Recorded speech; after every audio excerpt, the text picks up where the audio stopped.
জুলাই আগস্টের ছাত্র জনতার অভ্যুত্থান বাংলাদেশের জন্য পরিবর্তনের সোপান নাকি বিভ্রান্তির জট পাকানো? বর্তমান বাংলাদেশের রাজনীতিতে সংস্কার, নির্বাচন, সেনা প্রভাব এইসব বিষয় নিয়ে যে বিতর্ক, আজকে আমার আলোচনার বিষয় সেটি। বাংলাদেশের রাজনীতি এক নতুন বাকবদলের মুখে। 2024 সালের জুলাই মাসে ঘটে যাওয়া ছাত্র জনতার গণ অভ্যুত্থানের পর রাজনৈতিক ভারসাম্য পরিবর্তিত হয়েছে। শেখ হাসিনার পতনের পর অন্তর্বর্তীকালীন সরকার হিসেবে দায়িত্ব নিয়েছেন নোবেল বিজয়ী অর্থনীতিবিদ ডক্টর মোহাম্মদ ইউনূস। রাষ্ট্র পরিচালনায় শুরু হয়েছে সংস্কারের প্রক্রিয়া, গঠিত হয়েছে একাধিক সংস্কার কমিশন। এখন প্রশ্ন, আগে নির্বাচন না সংস্কার? আওয়ামী লীগ নিষিদ্ধ হবে কি হবে না? সেনাবাহিনীর ভূমিকা কি? এই সব কিছুর মোড়কে এক জটিল এবং সংঘাতময় রাজনীতির আবর্তে রয়েছে বাংলাদেশ। ইতিমধ্যেই জাতীয় ঐকমত্য গঠনের একটা প্রক্রিয়া শুরু হয়েছে। জাতীয় ঐকমত্য কমিশন তৈরি হয়েছে, তার প্রস্তাবনা আছে। এগুলো নিয়ে বিএনপি সহ নানা দলের নানা প্রতিক্রিয়া আমরা লক্ষ্য করছি। জাতীয় ঐকমত্য কমিশন ইতিমধ্যে 166টি সুপারিশ নিয়ে বিভিন্ন রাজনৈতিক দলের কাছে মতামত দিয়েছে। বিএনপি লিখিতভাবে তাদের মতামত জমা দিয়েছে এবং স্পষ্টত কিছু সুপারিশের বিরোধিতা করেছে। বিশেষ করে সংবিধানের প্রস্তাবনা সম্পূর্ণভাবে পরিবর্তনের যে প্রস্তাব রয়েছে, যেখানে 1971 সালের মুক্তিযুদ্ধের সঙ্গে 2024 সালের গণ অভ্যুত্থানকে এক কাতারে আনার প্রস্তাব এসেছে, বিএনপি এটিকে সমীচীন মনে করেনি। তারা স্পষ্ট করে বলছে যে সংবিধানের নাম পরিবর্তনের দরকার নেই, সেই সঙ্গে সংবিধানের নাম বলতে বাংলাদেশের নাম পরিবর্তনের দরকার নেই, সেই সঙ্গে সংবিধান সংশোধনের ক্ষেত্রে গণপরিষদ নয়, নির্বাচিত সংসদের মাধ্যমেই সংশোধনের পক্ষে দলটি। আর সংস্কার ও নির্বাচন দুটি প্রক্রিয়াই একসাথে চলতে পারে বলে মত দিয়েছে বিএনপি। তারা চার্টার অফ রিফর্ম নামে একটি সংস্কার সনদ তৈরি করে পরবর্তী নির্বাচিত সরকারকে বাস্তবায়নের আহ্বান জানিয়েছে। তারা মনে করে নির্বাচিত সরকার এই কাজগুলো করুক। এরপর আছে এনসিসি এবং অনির্বাচিতদের প্রস্তাবিত কর্তৃত্বের বিষয়।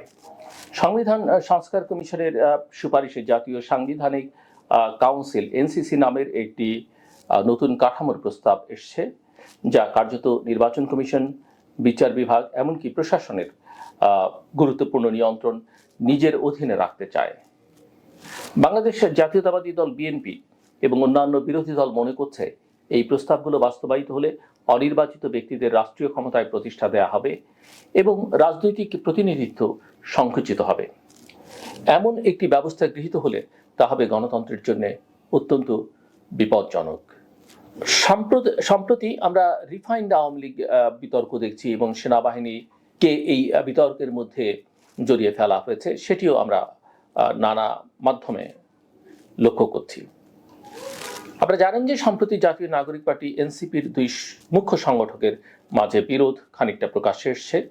হাসনাত আব্দুল্লাহ ফেসবুকে দাবি করেন সেনাবাহিনীর পক্ষ থেকে রিফাইন্ড আওয়ামী লীগ গঠনের প্রস্তাব দেওয়া হয়েছে এবং কিছু রাজনৈতিক দল আসন সমঝোতার বিনিময়ে তাতে সম্মত হয়েছে। তিনি আরো অভিযোগ করেন যে সেনাপ্রধান ওয়াকারুজ্জামানের সঙ্গে এই বিষয়ে আলোচনা হয়েছে। অন্যদিকে সার্জিস আলম নামের আরেক মুখ্য সংগঠক তা আংশিকভাবে অস্বীকার করে বলেছেন সেনাপ্রধানের বক্তব্য ছিল অভিমতের মতো, সরাসরি চাপের মতো নয়। এমন পরিস্থিতিতে এনসিপির নেতাদের আচরণকে রাজনৈতিক স্ট্যান্ডবাজি বলে মন্তব্য করেছে সেনাবাহিনীর সদর দপ্তর। এতে রাজনৈতিক অঙ্গনে সেনা প্রভাব এবং দলীয় বিভাজন এক নতুন মাত্রা পেয়েছে। রাজনৈতিক দলগুলোর অবস্থান কি এইসব বিতর্কের মধ্যে? বিএনপি, জামায়াত, এনসিপি এবং অন্যান্যদের এটাও আমরা একটু আলোচনায় আনতে পারি যে বাংলাদেশ জাতীয়তাবাদী দল বিএনপি দ্রুত নির্বাচন চায়, তবে ন্যূনতম সংস্কারের পরেই। জামায়াত ইসলামী বলছে সংস্কার ও গণহত্যার বিচার শেষে যুক্তিযুক্ত সময়ের মধ্যে নির্বাচন হতে হবে। নতুন দল এনসিপি জাতীয় নাগরিক পার্টি সংস্কার, গণপরিষদ নির্বাচন এবং গণহত্যাকারী আওয়ামী লীগের বিচার ও নিষিদ্ধকরণ চায়। অন্যদিকে ইসলামী আন্দোলন, লেবার পার্টি, এলডিপি সহ আরো কয়েকটি দল সংস্কারের প্রয়োজনীয়তা স্বীকার করলেও নির্বাচন পেছানোর পক্ষে একেবারেই নয়। অর্থাৎ দেখা যাচ্ছে যে নির্বাচনের পক্ষেই হচ্ছে অধিকাংশ দল। এদিকে এবি পার্টি বলছে, অর্থাৎ আমার বাংলাদেশ পার্টি বলছে, বর্তমান সংবিধান সাপেক্ষে অধ্যাদেশের মাধ্যমে সংশোধন বেআইনি এবং তারা একটি নতুন সংবিধান প্রণয়নের পক্ষে। এখন এই রকম বিতর্কের মধ্যে নির্বাচনের সময়সূচি কি, সরকারের পরিকল্পনাই বাকি। অন্তর্বর্তীকালীন সরকারের পক্ষ থেকে বলা হয়েছে ডিসেম্বর 2015 বা জুন 2026 এই দুই সম্ভাব্য সময়ের মধ্যে নির্বাচন অনুষ্ঠিত হবে।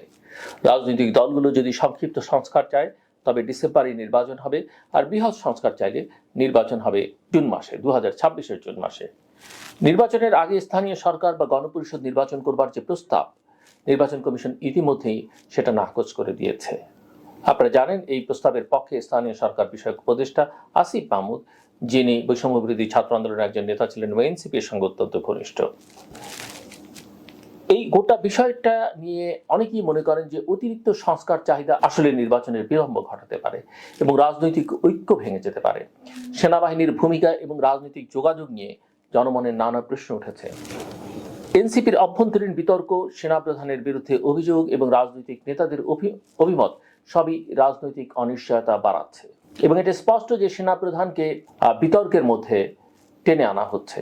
একজন বিশ্লেষক বলছেন যে এভাবে একের পর এক ইস্যু তৈরি করে নির্বাচন পেছানোর চেষ্টা হচ্ছে, এতে জনগণের মনে অনাস্থা তৈরি হচ্ছে এবং এই অনাস্থা আসলে বাংলাদেশকে একটা জটিল পরিস্থিতির দিকে নিয়ে যেতে পারে।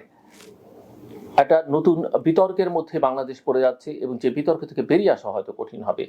বর্তমান বাংলাদেশের রাজনীতিতে সবচেয়ে জরুরি বিষয় সময়ের মধ্যে একটা গ্রহণযোগ্য নির্বাচন যত তাড়াতাড়ি সম্ভব এবং এর আগে ন্যূনতম দরকারি সংস্কার। জাতীয় ঐকমত্য ছাড়া রাষ্ট্র সংস্কার যেমন অসম্ভব, তেমনি নিরপেক্ষ নির্বাচন ছাড়া গণতন্ত্র পুনঃপ্রতিষ্ঠা সম্ভব নয়।